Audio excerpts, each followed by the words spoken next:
Hi, പീഡനാനുകൂലി Rahul ഈശ്വറിനെ police പൊക്കിക്കൊണ്ടുപോയ കഥയെല്ലാം നിങ്ങൾ കേട്ടിരിക്കും. ഞാൻ ഒത്തിരി പേരുടെ വീഡിയോസ് കണ്ടിരുന്നു. പ്രത്യേകിച്ച് എനിക്ക് ഒത്തിരി ഇഷ്ടമുള്ള നല്ല കുറേ യൂട്യൂബേഴ്സ് ഇതിനെയൊക്കെ എടുത്ത് വെച്ചിട്ട് ഭയങ്കര അപലപനീയം നടത്തുന്നത് കണ്ടു. ഈ വീട്ടുകാരെ പറയുന്നൊന്നും പറഞ്ഞുകൊണ്ട് അടുത്ത് അടിക്ക് വരരുത്. ദയവ് ചെയ്ത് മനസ്സിലാക്കാൻ. ഒരാൾക്കൊരു ഇൻസിഡൻറ്റ് ഉണ്ടാകുമ്പോൾ അത് റിലേറ്റ് ചെയ്യാൻ പറ്റുന്നത് ഏറ്റവും നല്ല നമ്മുടെ വീട്ടുകാരെ വെച്ച് ചിന്തിക്കുമ്പോഴാണ്. നമ്മൾ എന്തുകൊണ്ടാണ് പുറത്തിറങ്ങിയിട്ട് മറ്റൊരാളെ, ഇപ്പം ആൺകുട്ടികളുണ്ടെങ്കിലോ കുറച്ചൊരു പ്രായത്തിൽ ഇത്തിരി എന്തെങ്കിലുമൊക്കെ കുരുത്തക്കേടുകൾ കാണിച്ചാൽ നമ്മളങ്ങ് ഇഗ്നോർ ചെയ്യണത്, ആ പ്രായത്തിൽ നമ്മുടെ വീട്ടിലൊരാളുണ്ടാകും. അത് കൺസേൺ ചെയ്തിട്ടാണ്. അതാണ് ഞാൻ ഈ വീട്ടുകാരെ റിലേറ്റ് ചെയ്താൽ എനിക്ക് കാര്യം പിടിയിട്ടുള്ളൂ. ഈവൻ അറ്റൻഷൻ സീക്കിങ്ങിന് വേണ്ടിയിട്ടാണ് ഈ ബഹളം അത്രയും കിടന്ന് കാണിക്കുന്നത്. എന്ത് തരം വാദമാണെന്ന് മനസ്സിലാകുന്നില്ല. അതിന് ഏറ്റവും ചൂട്ട് പിടിക്കാൻ ആത്തോലമ്മയ്ക്ക് അര ബുദ്ധി പോലും ഇല്ല. അതുകൊണ്ടാണ് ആത്തോലമ്മ അത് ചെയ്യുന്നത്. ഇനി എന്താ സംഭവിച്ചതെന്ന് പറഞ്ഞുതരാം. ഇയാൾ പറഞ്ഞത് ഇയാൾക്ക് ഭയങ്കരമായിട്ടൊരു ഡിഗ്രി ഉണ്ട്, ഇയാൾ അതുകൊണ്ട് മൂക്കി കയറ്റും, അടിക്കും, പിടിക്കും, പിച്ചും, മാന്തും, തല്ലും എന്നൊക്കെയാണ്. വെല്ലുവിളിക്കുകയാണ് ഇരുന്നുണ്ട്. എന്തൊരു വാഴ ഇരുന്നിട്ടാണ് വെല്ലുവിളിക്കണമെന്ന് അറിയാൻ വയ്യ. എന്തെങ്കിലും ഒരു കാര്യത്തിൽ നമ്മൾ പറഞ്ഞാൽ ആധികാരികമായി പറയാൻ നമ്മളെ കൊണ്ട് സാധിക്കണമെങ്കിൽ അതിനെപ്പറ്റി നല്ല ഗ്രാഹ്യം ഉണ്ടാവണം, വിവരം ഉണ്ടാകണം എന്ന് ചുരുക്കം. ഇവൻ പറയണത് അങ്ങനെയാണ്, ഇങ്ങനെയാണ്, കുഴപ്പമാണ്. ദിലീപ് ചെയ്ത തെറ്റിന് ദിലീപിനെ അനുകൂലിച്ചുകൊണ്ട്, പ്രാങ്കോ ചെയ്തപ്പോൾ പ്രാങ്കോയെ അനുകൂലിച്ചുകൊണ്ട്. ഇപ്പോൾ വേറൊരു ദൊണ്ണച്ചി നടപ്പുണ്ട് ഈ ഒരു കാര്യവും പറഞ്ഞുകൊണ്ട്. ആ ദൊണ്ണച്ചി ഞാൻ എടുക്കുന്നുണ്ട്, എടുക്കത്തിരുന്നു. വൈകുന്നേരം ഒരു വീഡിയോ ചെയ്യാമെന്ന് വെച്ചിട്ട് ഇരിക്കുകയാണ്. ദൊണ്ണച്ചിക്ക് എന്തിൻ്റെ കേടാണെന്ന് അറിയത്തില്ല. ദൊണ്ണച്ചി പണ്ട് ചെയ്ത് അറിയാമോ? കസ്തൂരിയുടെ തുണിയില്ലാത്ത ഫോട്ടോ വെച്ച് ബ്ലാക്ക് മെയിൽ ചെയ്ത് പൈസ വാങ്ങിക്കുന്ന ഇടത്തുനിന്ന് കൈയോടെ പൊക്കിയ ദൊണ്ണച്ചിയാണ് ഇപ്പം അവതാരം പറഞ്ഞുകൊണ്ട് വരുന്നത്. അതായത് ക്രിമിനലുകളുടെ ഒരു സംഘം ഉണ്ട്, അവരാണ് ഇത് പറഞ്ഞുകൊണ്ട് നടക്കുന്നത്. മറ്റവർ പറഞ്ഞു, അവർ ചെയ്തു. നമുക്കൊരു ബോധം വേണ്ടായോ? രാഹുൽ ഈശ്വർ രാഹുൽ മാങ്കൂട്ടത്തിന് വേണ്ടിയിട്ടുള്ള ഇറക്കമാണ് അങ്ങ് ഇറങ്ങിയത്. വിചാരിച്ചു കോൺഗ്രസ്സുകാരെല്ലാം കൂടെ ഇപ്പോൾ വന്ന് അങ്ങ് തൂക്കി തലയെ വെക്കുമെന്ന്. രാഹുലെ ഓടി നടക്കുന്നു, ഒളിച്ച് നടക്കുന്നു. ഇപ്പം ഇവൻ ഭയങ്കര ധൈര്യമായിട്ട് പറഞ്ഞു. ഇപ്പം ഇവനിക്ക് ജാമ്യം നിഷേധിക്കാനും ഇവനെ റിമാൻഡ് വിടാനുള്ള റീസൺ പറഞ്ഞു. ഇയാൾ പറഞ്ഞു ഇതൊരു നുണപ്രചരണമാണ്, കള്ളക്കേസാണെന്ന്. ഇത് തന്നെ പ്രശ്നം. ഇപ്പോൾ ജയിലിലേക്ക് കൊണ്ടുപോകുന്ന വഴിയിൽ അല്ലെങ്കിൽ ആ ഒരു നടപടിക്കിടയിൽ അയാൾ മീഡിയ നോക്കി പറഞ്ഞ എന്താണ്, ഇത് കള്ളക്കേസാണെന്ന്. ഇത് ആർക്ക് ബാധിക്കും? പോലീസിന് ബാധിക്കും. ഇത് പോലീസിന് അവിടെ ബാധിക്കാൻ പറ്റും. പോലീസിന് പറയാന്നുള്ളതേ ഉള്ളൂ. നോക്ക്, നമ്മളെ പറ്റി നമ്മുടെ കസ്റ്റഡി ഇരിക്കുമ്പോൾ തന്നെ ഈ വർത്തമാനമാണോ അവൻ? ഇവനെ വിട്ടാൽ ഇവൻ ഇല്ലാത്ത കാര്യങ്ങൾ പറഞ്ഞ് മാനിപ്പുലേറ്റ് ചെയ്യും. അത് ഒരു കാര്യം. രണ്ടാമത്തെ കാര്യം, ഇരയുടെ ഫോട്ടോ കാണിച്ചു. ഇരയുടെ വിവാഹ ഫോട്ടോ ഇവൻ കാണിച്ചിട്ടുണ്ടില്ല എന്ന് അവൻ പറയണത്. അവൻ മുക്കിയതല്ലേ? ഇവൻ കാണിച്ചിട്ടുണ്ടവൻ. എവിഡൻസ് വേണോ? അതൊക്കെ ഞങ്ങളുടെ കയ്യിലും ഉണ്ട്. അപ്പോഴേ ഞാൻ വിചാരിച്ചിട്ട് പിടിച്ച് 2 പൊട്ടിക്കേണ്ട കേസുണ്ടെന്ന്. ഇപ്പോൾ മുൻപ് നടന്ന ഒരു വിഷയവും കൂടെ ഇതിനോടനുബന്ധിച്ചിട്ട് പറയാം. ഒരു പെൺകുട്ടി പ്രഗ്നൻ്റ് ആവുകയാണ്. അവൾക്ക് 3-4 ആണുങ്ങളുമായിട്ടൊക്കെ റിലേഷൻഷിപ്പ് ഉണ്ട്. ഈ കുട്ടിയെ ഡെലിവറി ചെയ്ത് 3 മണിക്കൂറിനകം അവൾ ഫ്ലാറ്റിൽ നിന്ന് എടുത്ത് താഴോട്ടിട്ട് കളയും. ഈ ഫ്ലാറ്റിൽ നിന്ന് താഴോട്ടിട്ട് കളഞ്ഞിട്ട് ആ കേസിൽ അവൾ അറസ്റ്റ് ചെയ്യപ്പെടുകയാണ്. അറസ്റ്റ് ചെയ്യപ്പെടുമ്പോൾ വലിയ ഒത്തിരി പൈസയൊക്കെ ഉള്ളൊരു കുടുംബത്തിലെ കുട്ടിയാണ്. ഇത് അറസ്റ്റ് ചെയ്ത ഈ പെണ്ണിൻ്റെ പേര് വിവരങ്ങൾ, ഇരയുടെ ഫോട്ടോകൾ പുറത്തേക്ക് വിടാതിരിക്കാൻ വേണ്ടിയിട്ട് ഇവളെ ഇരയാക്കുകയാണ്. എങ്ങനെയെന്നറിയാമോ? ഇവള് സമ്മതത്തോടു കൂടി പോയി കിടന്നു കൊടുത്തിട്ടാണ് കൊച്ചുണ്ടായിട്ടുള്ളത്. പക്ഷേ അതിൽ 4 പേരെയും കൂടെ ചേർക്കാതെ അതിൽ ഒരുത്തൻ്റെ പേർക്ക് ഇവള് ബലാത്സംഗ കുറ്റവും ആരോപിച്ചു. അപ്പോൾ ഒരു ക്രിമിനലായ അവൾക്ക് പോലും ആ രീതിയിലൊരു ട്വിസ്റ്റ് ഉണ്ടായി. അതായത് പിന്നീട് അവളെ പേര് ആരും എടുത്തില്ല. അല്ലെങ്കിൽ സോഷ്യൽ മീഡിയ അവളെ വലിച്ചു കീറാനുള്ള സാധനമാണ് അവൾ ഇട്ട് കൊടുത്തത്. കാരണം പ്രസവിക്കാൻ വയ്യാത്തൊരു ഗർഭിണിയാവരുത്. ഗർഭിണിയായി പ്രസവിച്ച ശേഷം 3 മണിക്കൂർ പ്രായമുള്ള കൊച്ചിൻ്റെ ഫ്ലാറ്റിൻ്റെ മുകളിൽ നിന്ന് എറിഞ്ഞങ്ങ് കൊല്ലുക. അത്ര ധൈര്യം ഒന്ന് ആലോചിച്ച് നോക്കിയാണ്. തൻ്റെ ഇടമാണേ, നിസ്സാരമാണോ? പിന്നെ 4-5 ആണുങ്ങളുമായിട്ട് എനിക്ക് ബന്ധമുണ്ടെന്ന് പബ്ലിക്കായിട്ട് അങ്ങ് പറയുകയും കൂടെ ചെയ്യണം. സോഷ്യൽ മീഡിയയിൽ ഇൻഫ്ലുവൻസറായ ഒരു കുട്ടിയും കൂടെയാണ്. അപ്പോൾ അന്ന് ഞാൻ ധൈര്യസമയത്ത് അവളെ ഫോട്ടോ പബ്ലിഷ് ചെയ്തു. അതിൽ വരുന്ന കോൺസിക്വൻസ് ഫേസ് ചെയ്യാമെന്ന് വെച്ചിട്ട് തന്നെ. പക്ഷേ അതൊരു കാര്യം എന്തെന്നറിയാമോ? ഇങ്ങനെ ഒരു സിസ്റ്റം ഇവിടെ ഉണ്ട്. ഇരയുടെ പേരോ ഇരയുടെ ബന്ധുക്കളുടെ പേരോ പറയാൻ പാടില്ല. കാരണം ഇരയുടെ ഫേസ് റിവീൽ ചെയ്യാൻ പാടില്ല. അങ്ങനെ റിവീൽ ചെയ്യുമെന്നൊരു സാഹചര്യം ഉണ്ടെങ്കിൽ ഇത്തരത്തിലുള്ള വൃത്തികേട് കാണിക്കുന്നവരെ നമുക്ക് മുന്നോട്ട് കൊണ്ടുവരാൻ ഒക്കത്തില്ല.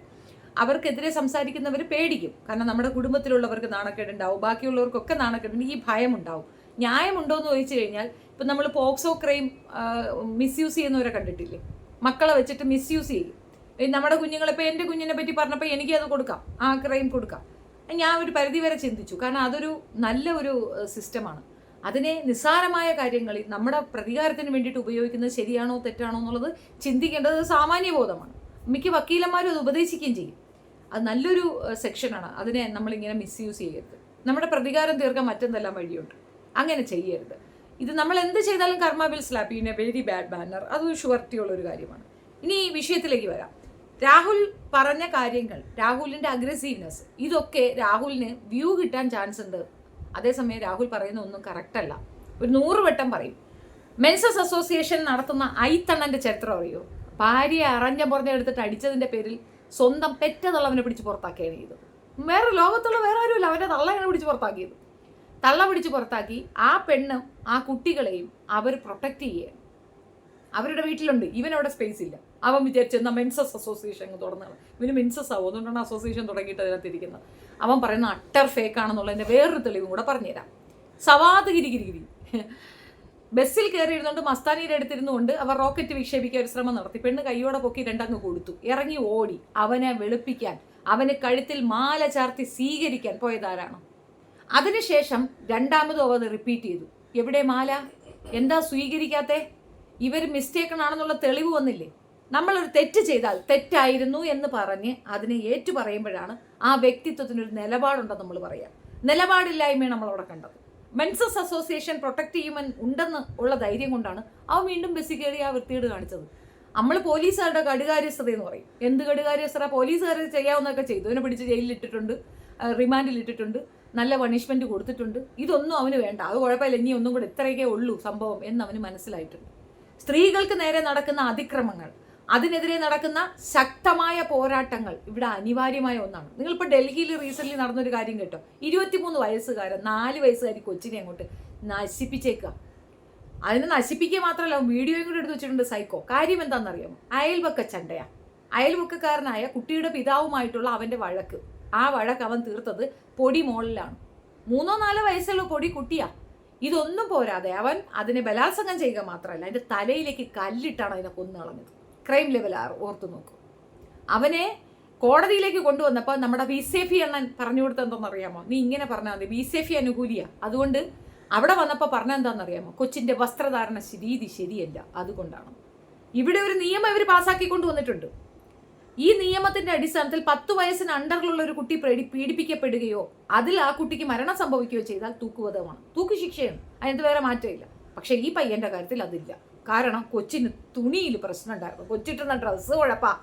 അതുകൊണ്ടാണ് സ്ത്രീകൾ നിരന്തരമായി അവഹേളിക്കപ്പെടുന്നു, പീഡിപ്പിക്കപ്പെടുന്നു. എന്തുകൊണ്ടാണ്? ആൺമേൽക്കോയ്മയുള്ള ഒരു സമൂഹത്തിൽ ജീവിക്കുന്ന സ്ത്രീകൾക്ക് അത്യാവശ്യത്തിൽ കൂടുതൽ സംവരണം വേണം. എന്ന് വെച്ചാൽ 50 പോരാ, ഒരു 90% എങ്കിലും അവർക്ക് സംവരണം കൊടുക്കണം. സംവരണം എന്നെ മീൻസ് നിങ്ങൾ ജോലി കൊടുക്കും അതെന്നല്ല. ഞങ്ങളെ ഒന്ന് സഹജീവിയായി അംഗീകരിച്ചാൽ മതിയെന്നേ. നിങ്ങൾ വലിയ വാഴയൊന്നും ഞങ്ങൾക്ക് തരണ്ട, വലിയ വാഴത്തോട്ടമൊന്നും ഞങ്ങൾ ആഗ്രഹിക്കുന്നില്ല. സഹജീവിയായി അംഗീകരിക്കുക. ഞങ്ങൾ മനുഷ്യരാണ്. ബസ്സുകളിൽ റിസർവേഷൻ വെക്കുന്നു എന്ന് പറഞ്ഞുകൊണ്ട് അടിക്കാൻ വരുന്നു. അതും ഈ ദൊണ്ണച്ചിയാവാൻ നേരെ കസ്തൂരിക്കെതിരെ ബ്ലൂ ഫിലിം കൊണ്ട് കിടന്ന ദൊണ്ണച്ചിയാവെന്ന് പറഞ്ഞേ. ദൊണ്ണച്ചിക്ക് ഞാൻ തരുന്നുണ്ട്, അത് വേറെ കാര്യം, അത് പോട്ടെ. അവർ പറഞ്ഞ ഒരു കാര്യത്തിന്റെ ഒരു ഇത് പറഞ്ഞതേ ഉള്ളൂ. അതിനകത്ത് എന്താ പറഞ്ഞേ? സംവരണം പെണ്ണുങ്ങൾക്ക്. അതെന്തിനാ സ്ത്രീകൾക്ക് സംവരണമെന്ന്? പുരുഷന്മാര് എഴുന്നേറ്റ് കൊടുക്കാൻ തയ്യാറാകുന്നിടത്ത് പ്രശ്നമില്ല. കുഞ്ഞുങ്ങളെയും കൊണ്ടുവരികയോ അല്ലെങ്കിൽ ഗർഭിണിയായ ഒരു സ്ത്രീയോ മെൻസസ് ആകുന്ന ഒരു സ്ത്രീയോ അതിനകത്തേക്ക് കടന്നിരിക്കുമ്പോൾ അവർക്ക് ബുദ്ധിമുട്ടുകളുണ്ട്. ചിലപ്പോൾ നമുക്ക് പിടിക്കാൻ പറ്റിയെന്ന് വരത്തില്ല. ബസ് അങ്ങോട്ടും ഇങ്ങോട്ടും ഒന്ന് അലയുമ്പോൾ നമ്മൾ അങ്ങോട്ടും ഇങ്ങോട്ടും ഒക്കെ പോയി വീഴും. ഇരിക്കുന്ന പെണ്ണുങ്ങൾ അധികാരം ഈ മറ്റേ രീതിയിലുള്ള യൂസേജ് നടക്കത്തില്ല. അങ്ങനെ ഒരുപാട് ബെനിഫിറ്റ് ഈ ഒരു സീറ്റ് റിസർവേഷൻ കൊണ്ട് അവർ അനുഭവിക്കും. അവർക്ക് അതിനകത്തേക്ക് ഇരിക്കാനുള്ള ഒരു ഇത് കിട്ടും. അതിനകത്ത് ആണുങ്ങൾ കയറി അടമൻ്റെ ഞാൻ ഇതിനകത്ത് ഇരിക്കുള്ളൂ എന്ന് പറഞ്ഞ് നിങ്ങൾ കേട്ടിട്ടില്ലേ? വികലാംഗത്വമുള്ളവർക്കും സീറ്റ് കൊടുക്കും. എന്തുകൊണ്ടാണ്? അവർക്ക് സാധാരണ മനുഷ്യരെ പോലെ പിടിച്ചു നിൽക്കാനുള്ള ആ സ്ട്രെങ്ത് ഉണ്ടാവത്തില്ല. അപ്പം സ്ത്രീകൾ വികലാംഗയാണെന്ന് വെച്ച് കഴിഞ്ഞാൽ അവർക്കുള്ള ശാരീരിക സ്ഥിതികൾ ഏകദേശം അതിനേക്കാൾ ഡാമേജ്ഡാണ്. മെൻസസ് ആകുന്ന പെൺകുട്ടികളോട് ഞാൻ പറഞ്ഞു തരേണ്ട എന്തൊക്കെയാണെന്ന്. തുടകൾ തൊട്ടൊരു കഴപ്പ് തുടങ്ങും, വേദനയാ, ഭയങ്കര വേദനയാ. വയറിൽ നിന്ന് നമ്മളുടെ ഒരു ഭാഗം, ശരീരത്തിൻ്റെ ഒരു ഭാഗം പൊട്ടിപ്പൊളർന്ന് ഇറങ്ങി പോവുകയാണ്. ബ്ലീഡിങ് ആണ്. ഇറിറ്റേഷൻ്റെ ലെവലൊന്ന് ആലോചിക്കുകയാണ്. ശരീരത്തിൻ്റെ ഒരു ഭാഗത്ത് നിന്ന് നിരന്തരം ഇങ്ങനെ ഒലിക്കുകയാണ്. ഇറിറ്റേഷൻ എന്തായിരിക്കും? എനിക്ക് ഇച്ചിരി നേരം വെള്ളം തട്ടി നിന്നാൽ തന്നെ ഒരുതരം ഇച്ചിങ് ഉണ്ടാവും, കുരു ഉണ്ടാവും. അങ്ങനെ ഉള്ളപ്പോൾ ഈ മെൻസസ് വരുന്ന സമയം കംപ്ലീറ്റ് റെസ്റ്റാണ് നല്ലത്. പണ്ട് 7 ദിവസം ഒന്നും ചെയ്യേണ്ട, മാറിയിരിക്കൂ, തീണ്ടാഴിക എന്ന് പറയുന്നില്ലേ? ഈ തീണ്ടാഴിക എല്ലാം സത്യത്തിൽ അവർക്ക് റെസ്റ്റ് കൊടുത്തതാ. അതിനെ അവർ ഡെവലപ്പ് ചെയ്ത് ആയുധമാക്കി മാറ്റി എന്നുള്ളതാണ്.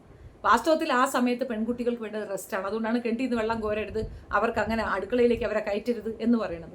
അത് അവർക്ക് അയിത്തമുള്ളത് കൊണ്ടല്ല, അവർക്ക് റെസ്റ്റ് വേണമെന്നുള്ളത് കൊണ്ടാണ്. അതിനെ വളച്ചൊടിച്ച് മറ്റൊരു രീതിയിലാക്കി അയിത്തക്കാരികളാക്കി മാറ്റി. ആർത്തവം അയിത്തമല്ലെന്ന് എത്ര പേർക്കറിയാം?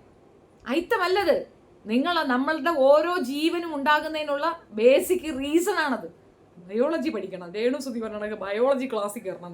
നിങ്ങൾ കയറാത്തോണ്ടുള്ള കുഴപ്പമാണ്. രാഹുൽ ഈശ്വർ ചെയ്യുന്നത് മുഴുക്ക തെറ്റാണ്. നമ്മുടെ വീട്ടിലൊരു ആൺതരി അത് ചെയ്താൽ നമ്മുടെ വീട്ടിലുള്ള പെണ്ണുങ്ങൾ അതിനെ ഖണ്ഡിക്കണം, വിലക്കണം. അതിനുള്ള ബോധം ദീപയ്ക്കില്ല. അതുകൊണ്ടാണ് അവനെ കയറൂരി വിട്ടിരിക്കുന്നത്. അങ്ങനെ കൊണ്ടുവരുന്ന പണം എനിക്ക് വേണ്ട ചേട്ടാ എന്ന് പറയാനുള്ള നാക്കില്ല പെണ്ണിന്. അത് പറയണം. സ്ത്രീ വിരുദ്ധത പറയുമ്പോൾ ഞാനും ഒരു സ്ത്രീയാണെന്ന് പറഞ്ഞു കൊടുക്കണം. ഈ ഒരു അവസരങ്ങളിലൊക്കെ എനിക്കുണ്ടാകുന്ന ബുദ്ധിമുട്ട് എന്താണെന്ന് പറഞ്ഞു കൊടുക്കണം. ഒരു സ്ത്രീയുടെ ഡ്രസ് കോഡിനെ പറ്റി കളിയാക്കുമ്പോൾ ദീപ അങ്ങനത്തെ ഡ്രസ്സൊന്നും ഇടാറില്ലേ? ഇത് അവന് ജസ്റ്റ് വ്യൂ മാത്രമാണെന്ന്, അതിനപ്പുറം ഒന്നുമില്ല. മെൻസസ് അസോസിയേഷൻ വേണം, ആണുങ്ങൾക്ക് ഇത് വേണം എന്ന് പറയുന്നവർക്ക് ലൂപ്പ് ഹോൾ ഇഷ്ടം പോലെയുണ്ട്. വാദിക്കാൻ അറിയാവുന്ന, നിയമം അറിയുന്ന നിങ്ങൾ വക്കീലിൻ്റെ അടുത്ത് കൊണ്ടു കൊടുത്താൽ നിങ്ങൾക്ക് ഇറങ്ങി വരാൻ പറ്റും. നിങ്ങളെ കൊണ്ട് അത് പറഞ്ഞ് സമർത്ഥിച്ച് നിങ്ങളുടെ ഭാഗം നേടിയെടുക്കാൻ പറ്റും. ഒരിടത്തും അങ്ങനെയില്ല. പക്ഷെ അത് പറയാൻ അറിയാത്ത മണ്ടന്മാരായ വക്കീലിൻ്റെ അടുത്ത് കൊണ്ടു കൊടുത്തിട്ട് നിയമം കുഴപ്പമൊന്നും പറയരുത്. അവിഹിതം നടത്തുന്ന പെണ്ണിന് ചെലവിന് കൊടുക്കാൻ ഒരിടത്തും പറയാറില്ല. ജോലിയും കൂലിയും അത്യാവശ്യം ബാങ്ക് സ്റ്റേറ്റ്മെന്റും ഉള്ള ഒരു പെണ്ണിനും നമ്മൾ ജീവനാംശം കൊടുക്കാൻ പറയാറില്ല. സ്ത്രീധനം വാങ്ങിയതും കൊടുത്തതും കുറ്റമാണ് എന്ന് തെളിയിക്കാൻ സാധിച്ചു കഴിഞ്ഞാൽ ഈ സ്ത്രീധനത്തിനെ ചൊല്ലിയിട്ടുള്ള പരാതി നിങ്ങൾ അവിടെ കൊണ്ട് കൊടുത്തു കഴിഞ്ഞാൽ അത് ദൂരക്കളയും. ഖണ്ഡിക്കാനുള്ള വകുപ്പ് അവിടെയുണ്ട്. അത് അറിയാത്ത വക്കീലന്മാരാണ് പ്രശ്നം. വക്കീലന്മാർക്ക് ഈ പണി അറിയണം. തൊഴിലറിഞ്ഞാത്ത വക്കീലാണ്. അതിൽ ഒന്നാമത്തെ വക്കീലാണ് ബിന്ദു അമ്മണി എന്ന് പറയുന്ന അവിടെ കയറാൻ പോയ വക്കീല്. ഒരു വാഴയെ അറിഞ്ഞുകൂടാ. ഹൈക്കോടതി വക്കീലെന്ന് പറയുന്നത്. ഇനി അതേപോലെ ഒരു വാഴയാണ് ഈ പറയുന്ന രാഹുൽ. ഇവനറിയില്ലേ ഇരയുടെ പേര് പരാമർശിക്കരുത്, ഇരയെ അഡ്രസ്സ് ചെയ്യരുത്, ഇരയെ ആക്രമിക്കരുത്. ഇത് നോർമലായിട്ട് അറിയേണ്ട കാര്യമല്ലേ? ഇവനല്ലേ ആക്രമിച്ചത്? രാഹുൽ മാങ്കൂട്ടം പോലും ഇത്രയും ആക്രമിച്ചില്ലല്ലോ. അവരത് ഏറ്റല്ലോ. അവർ ഉഭയകക്ഷി സമ്മതപ്രകാരം, അതാണ് ഞാൻ പറഞ്ഞത്, ജ്ഞാനമില്ലാത്തവൻ ഇങ്ങനെ കിടന്ന് അലറും. ഉഭയകക്ഷി സമ്മതപ്രകാരം എന്നതിനെ ഉപരി സ്ത്രീ എന്ന് പറയുന്നത് ഒരു പൊരുളാണെന്നും അവളെ നമുക്ക് യഥേഷ്ടം ഉപയോഗിക്കാം എന്നൊരു കൺസേൺ ഉള്ള ആൺമേൽക്കോയ്മയുള്ള ഒരു സമൂഹത്തിൽ അവർക്ക് മനസ്സിലാകാൻ വേണ്ടിയാണ് ഈ നിയമം ഉണ്ടാക്കി വെച്ചിരിക്കുന്നത്.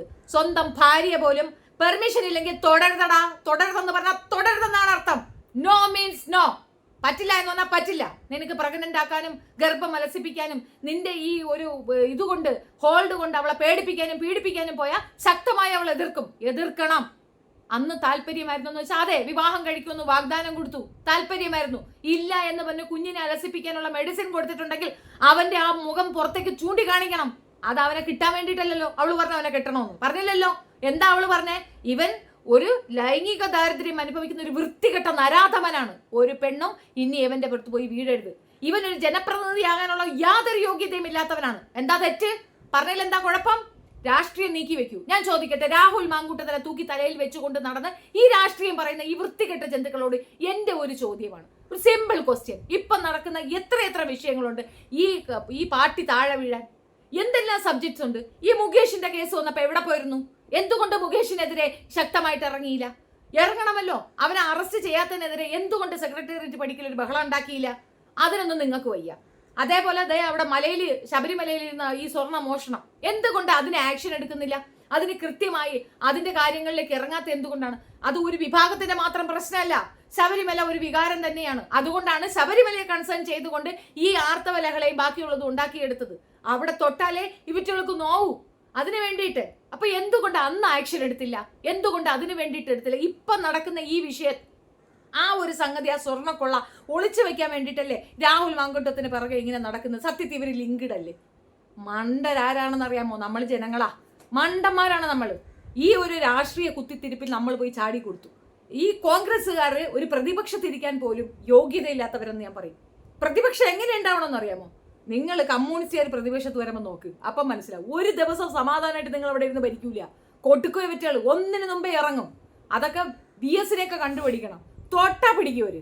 ഇത് എത്ര വലിയ സാധനം കയ്യിൽ തന്നാലും അനങ്ങൂല. അത് വെച്ച് പ്രതികരിക്കാൻ അറിയില്ല. അത് വെച്ച് ഈ ഒരു പാർട്ടി കാണിക്കുന്ന വൃത്തികേടുകളെ ചൂണ്ടിക്കാണിക്കാനോ പറയാനോ പറ്റുന്നില്ല.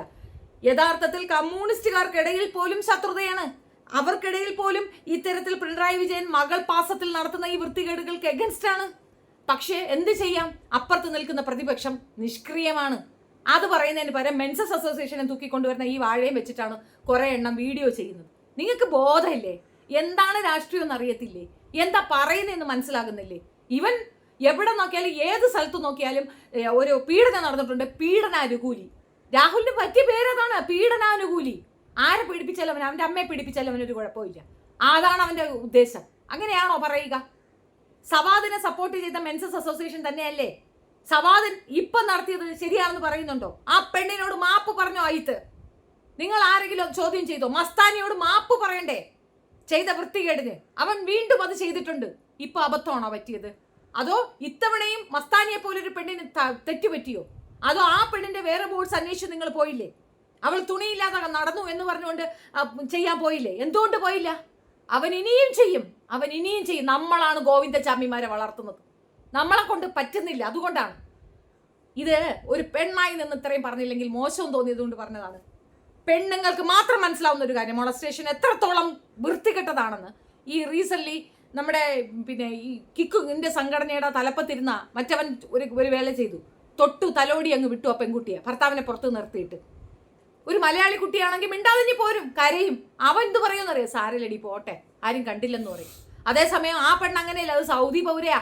ദേഹത്ത് തൊടുന്നത് എന്റെ ഇഷ്ടത്തോടെയല്ല, എന്റെ പെർമിഷനോടെയല്ല, എന്നെ ട്രാപ്പിലാക്കിയതാണ്. അവ എത്ര കൊലകൊമ്പനായിരുന്നാലും ശരി തന്നെ എനിക്ക് പറയാനുള്ളത് പറയും. അന്നും ഉണ്ടായിരുന്നു ഈ മെൻസസ് അസോസിയേഷൻ ആ പെണ്ണിനെതിരെ. അവൾ പറയുന്നത് പഠിപ്പിച്ചു കൊടുത്ത കാര്യമാണെന്ന്. പിന്നെ സ്വന്തം അനുഭവം പഠിപ്പിച്ചു കൊടുത്താലേ പറയാനെ കൊണ്ട് പറ്റുള്ളൂ.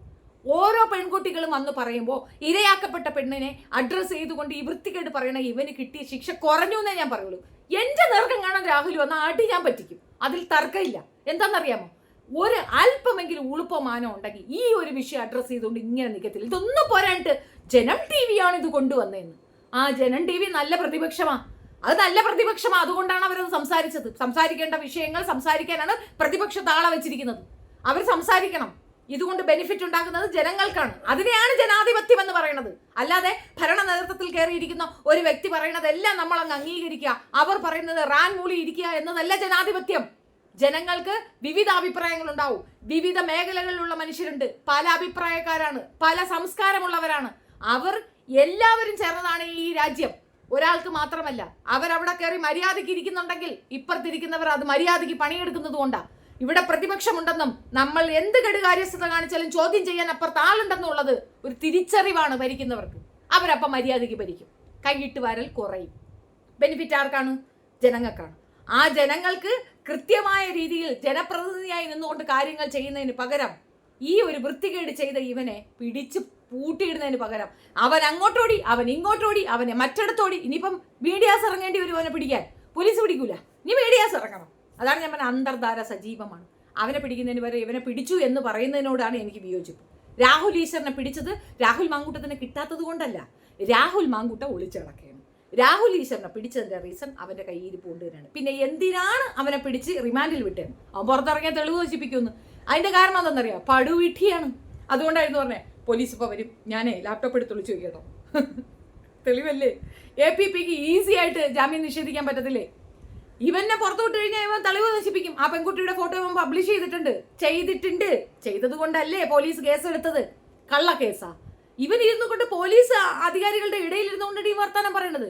ഈ മീഡിയ പേഴ്സൺ എന്ന് പറഞ്ഞാൽ നാലാം തൂണിനെയാണ് സമ്മതിച്ചു. പക്ഷേ അത് തോന്നിവാസത്തിനുള്ള ഇതല്ല. നിങ്ങൾക്ക് എന്ത് തോന്നിവാസം കാണിക്കാനുള്ള സാധനമല്ല മീഡിയ. ജനങ്ങളിലേക്ക് കാര്യങ്ങൾ എത്തിക്കുക എന്നുള്ളൊരു മീഡിയ പേഴ്സന്റെ ഉത്തരവാദിത്തമാണ്. അത് ചെയ്യുക, അന്തസ്സായി ചെയ്യുക, അത്രയേ ഉള്ളൂ. അത് ചെയ്യാൻ കഴിയാത്തവൻ ആ തൊഴിലെടുക്കാൻ പോകരുത്.